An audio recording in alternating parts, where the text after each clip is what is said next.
Good evening, Rotorua. Tonight on City News.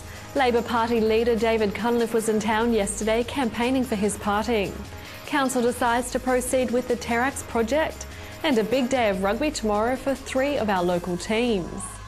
Labour Party leader David Cunliffe was in town yesterday campaigning for his party and supporting local candidate Tamati Coffee.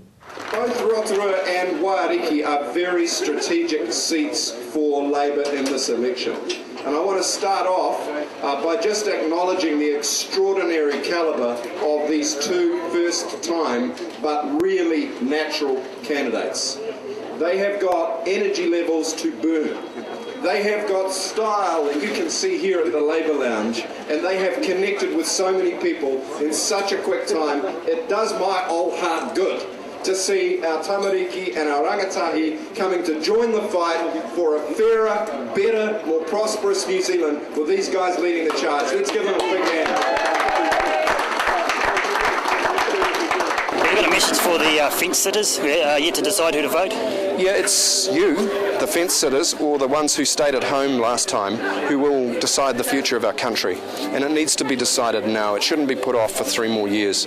If 1 in 4 of the couch potatoes and the fence sitters get off the couch, onto the roll and to the poll, you will change your country's future. I want you to believe that it is possible to do better than we are doing today. Not just for a few, not just for the top dogs, but so no one misses out. I want you to believe that change is possible. That's what I want. Rotorua District Council has decided to proceed with its Terax project to construct a new high-tech plant for processing biosolid sludge from the city's wastewater treatment plant. The project uses Terax technology developed by scientists from Crown Research Institute, Scion. Council Chief Financial Officer Dave Foster says the Terax plant will efficiently treat and recycle the biosolid waste stream from Rotorua's wastewater treatment plant, a problem that councils have been grappling with across New Zealand and internationally. The interdenominational group May We Be One is holding the inaugural One Sound concert at the City Focus. Organiser Gary Parker says the concert involves individual singers as well as groups and bands. And Gary Parker says if the weather turns nasty tomorrow, the event will move to St John's in the city. In sport tonight, 2 big rugby games on tomorrow when Rotorua Boys High First 15 take on their Hamilton arch rivals in a must-win game to advance in the Chiefs Cup competition. Kick-off is at the school at 12:30 p.m. tomorrow. And the 2 local teams in the Premier Division of the Baywide Rugby competition go head-to-head at Puaranga Park tomorrow. Rotowiti and Whakarewarewa are currently 4th equal on the competition's point table. Kick-off is at 2:45 p.m. tomorrow. To your weather update now, and the forecast tonight is the odd shower with fresh northwesterlies and an overnight low of a warm 12 degrees.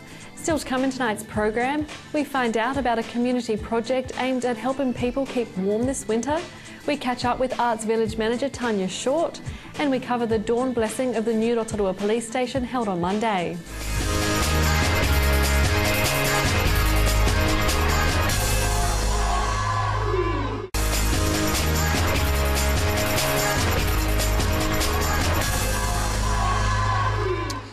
Unfortunately, here in Rotorua, we've got some homeless people and some families who are really struggling with poverty. But however, there is some hope because there's a small group of people who belong to the Love Soup Charitable Trust who are collecting blankets over the next few days to give out to these people. Now, I'm going to go inside here at Lockwood because they're one of the local business who are supporting this initiative. And I'm going to be catching up with Glenys Bollinger, who's going to be explaining more. Hi Glenys, appreciate your time today. Now, tell me about Blankets of Love Rotorua. Well, I'm a trustee for the Love Soup Charitable Trust, and we're going to set up a soup kitchen here. But what we're doing initially is collecting some blankets for the homeless and for people that can't turn on the power, too expensive, don't have blankets, kids are cold. Now I'm guessing you're after new blankets, or a second-hand blanket's okay as well? No, second-hand blankets are fine. People have upgraded to duvets and they've gone with acrylic blankets, and there's a lot of wool blankets that are just sort of sitting in cupboards and not being used. So we'll grab those. We want them to be clean and dry, not damp obviously. because we will be distributing on Wednesday, Thursday and Friday. So basically we'll get them in and we'll get them out. Now, why did the Trust choose blankets? Why not shoes or hats or jackets or something? Because it's a one-shot deal, really. We're going to collect for 2 days and then we're going to distribute. Now, when you start getting into clothing, you need storage, and we don't have storage, so that's what we're doing. We're just one-shot deal. Now, if someone's at home and they've got some spare blankets and they'd love to donate them to a cause, which is an amazing cause, how do they get hold of you, or where can they drop them off? We have 10 or 11 locations around town. We have both of our MP's offices, or rather Todd McClay is collecting at his office. Tamati Coffee at the Labour Lounge is collecting. There are a number of churches around Rotorua, and the best way to find out is to go to our website, which is www.lovesoup.co.nz. Now, you mentioned that the blankets for the homeless and for people, that may be missing blankets. How did that need come about? Where did you guys discover that there's homeless in our city? We've known about the homeless for a while, and it's not a great number. I work with Julie King on the Love Soup Charitable Trust, and we have been to meetings with the council about the homeless and the needy as well. So there's not a huge number of homeless. There's probably 14 to 20 hardcore homeless in Rotorua. That's too many, really, isn't it? Well, it is, yeah, absolutely it is. But, there's reasons why, and, we don't question why they're homeless. We're just out there to help them, basically, if our help is appropriate to them. And it sort of came about because people started asking on some of the Facebook pages, saying that, families needed blankets, did anyone have any? And, that identifies the need, basically. And since then, we've actually done a couple of early drop-offs and been able to help a couple of families. So, that's great, isn't it? Yeah. What was their reaction when you dropped those blankets off? Tear-jerking stuff. And had a lovely email back from one of the ladies to say that it was the first time her children had been warm since the cold snap started. Now, that's really interesting to hear that, because obviously with the budget that's come out and the different avenues where the government's going to be spending money, during this process, are you going to be having a good chat with our local MP, Todd McClay, about the poverty that's in our city? Yes, we will be, and, we're hoping that not just Todd McClay, but businesses will support us as well. We're very big on creating community. So we want others to be involved as well. I mean, we can't put everything on the government's doorstep. There's only so much they can do. And just as people who live in a community, we have a responsibility. True. Now, apart from Lockwood, how many other local businesses have jumped on board to help you guys out? We've got, in actual fact, we've got the Chamber of Commerce has been very helpful. They've got our flyer out. And what we're hoping is that a lot of the local businesses will collect within their business environment and contact us via the website. Now, apart from Love Soup and Blanket Love now, which is just about to start off, is there anything coming up in the future that you guys are going to be initiating in our community? Just the soup kitchen. We have spoken to the people down at the men's shed, which is down opposite the Countdown car park, and we're going to be using their kitchen, and there's an area there that we'll make into a dining room, and we'll be opening one night a week initially and then seeing how we go. Now, you mentioned an email before, Glenys. If people are wanting to donate, obviously, for the Love Soup Kitchen, how can they get hold of you on that email? Once again, it's on the website. We use Give a Little, which is a telecom initiative for our donations, and telecom or Give a Little make sure that we get every penny.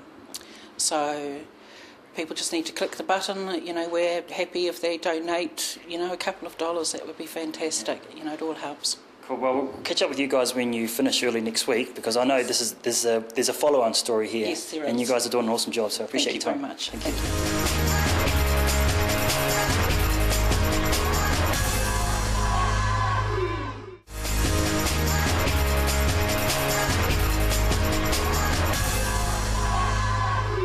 we're down at the Arts Village today catching up with Tanya Short. And Tanya, it was quite difficult getting into this position, wasn't it? I usually hang out in the tree all day. Yeah, no.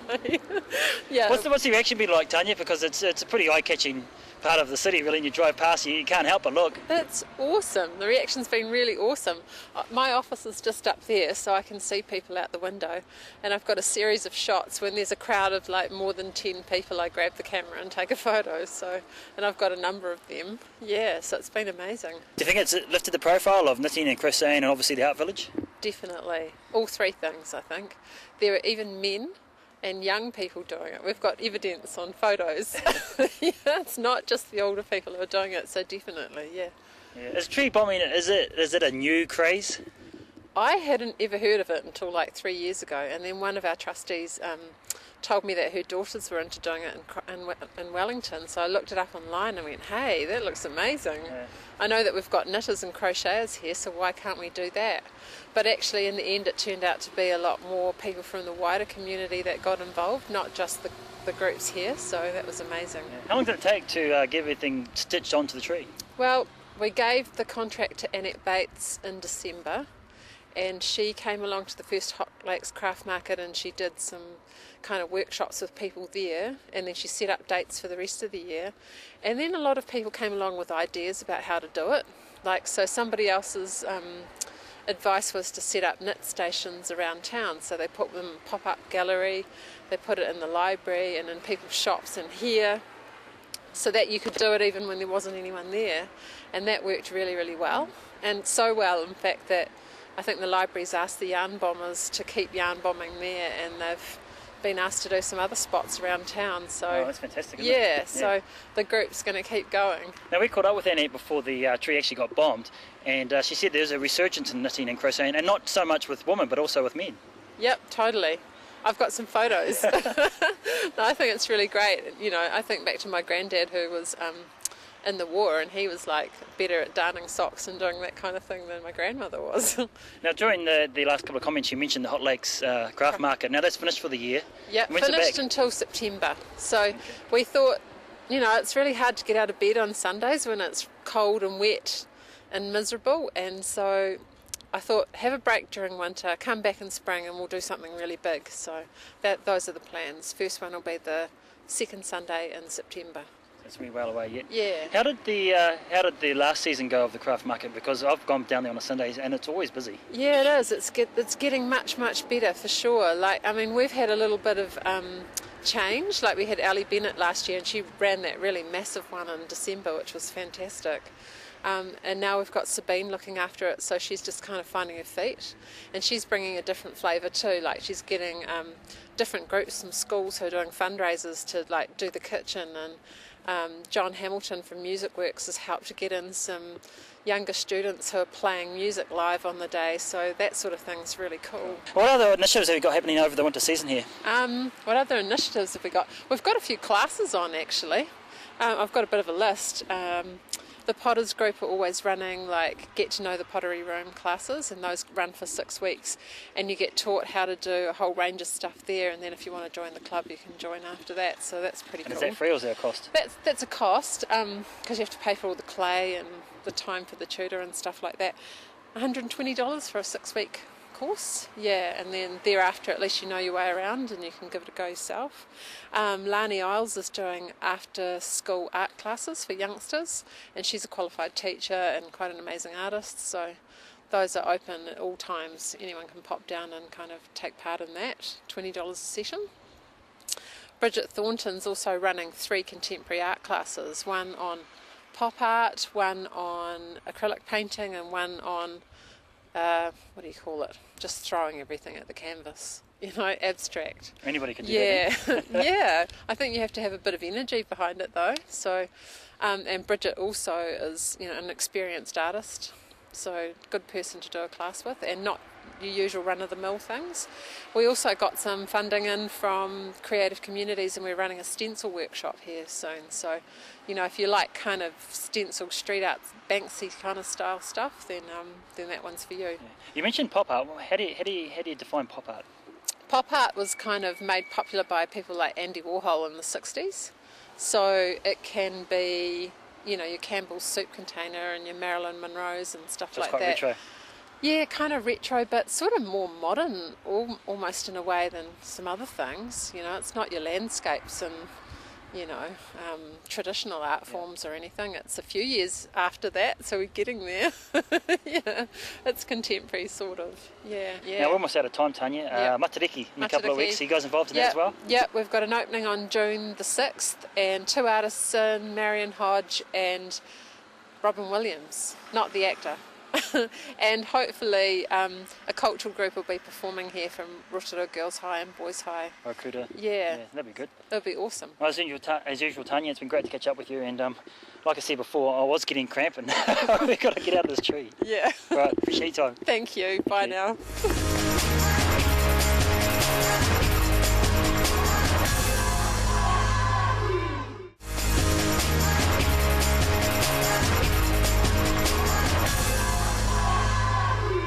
Well, a very special dawn blessing of the new Rotorua Police Station, a gathering of high-ranking police officers, members of the Corrections Department, and very, very importantly, members of all iwi throughout Rotorua.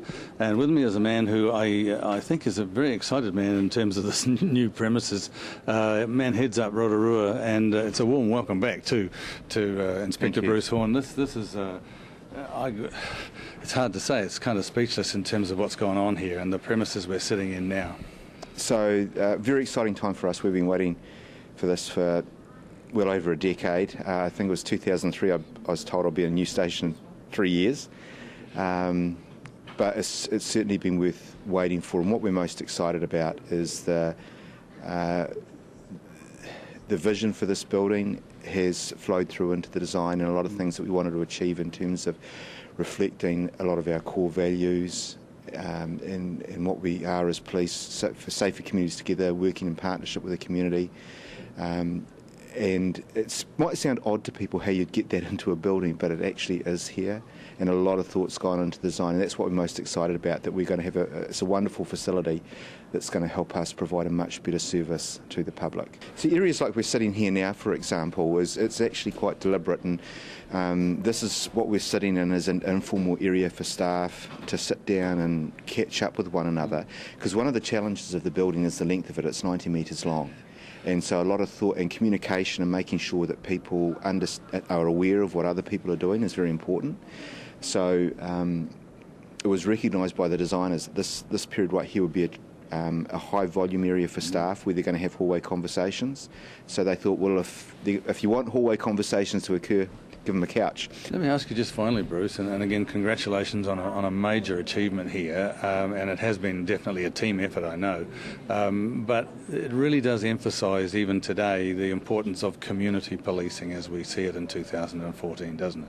Oh, absolutely, and that was right from the beginning with the brief. Lushka Group and Vincent Crisp, who are the lead architects for this job, and that was the initial conversation. This isn't just a new building. This building has to reflect that philosophy. And there was a lot of time spent discussing that, and a lot of thought went into how that would be achieved. And I'm really pleased with the result, because they've responded to the brief really, really well. Well, the next thing, as I said before, is putting legs on it and walking across the road with the rest of your staff. We really do hope, on behalf of the rest of the community, we hope that the transition is an easy one and that you enjoy your new home. No, it's wonderful, and thank you very much. We've really appreciated the community support for this as well, and the huge amount of interest in this building and what we're doing. And so now the next challenge we have the building is to really maximise the vision that we had for the building and how it be used. So we're looking forward to that. Again, thanks for your time. Thank you. Well, it's a warm welcome to a chilly Rotorua morning to the Assistant Commissioner for New Zealand Police, Alan Borum. It's a great occasion to have you here, and it is a great occasion for the opening of what seems to be a pretty impressive premises. It is a very impressive building, and it's been a great opening this morning, the blessing by Te Arawa. It means that we're kicking off how we want to go forward. Sure. First impressions, Alan, of the building. It's obviously to some degree state-of-the-art in terms of the premises that they've had, moving into a new home, basically. Look, this is a really modern building, and that really reflects the way we're going in policing. This is set up for a modern police where we're looking at how we prevent crime, and how we put people at the centre of everything that we're doing. And you'll see it's very open plan, so we're very impressed with it. The involvement, even in the design of the local iwi and the whole Maori aspect, has been very important for Rotorua, obviously. Look, the partnership with Te Arawa, with Māori as a whole, is very important for us in policing.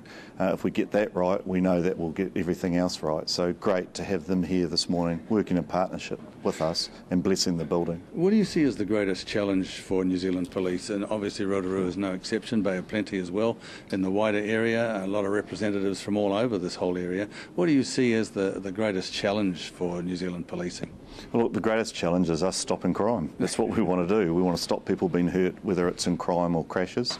And so prevention's what's important. And we've been very successful so far in getting some of that change, but we've got a lot more work to do. There are still people being hurt in both crime and crashes, and that's what we want to stop.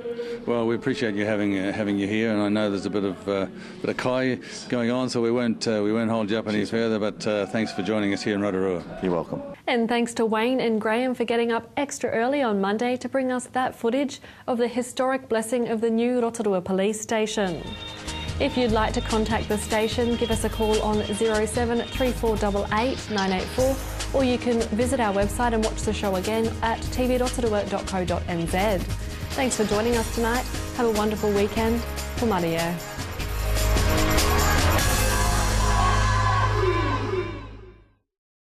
Supporting local content so you can see more of New Zealand on air.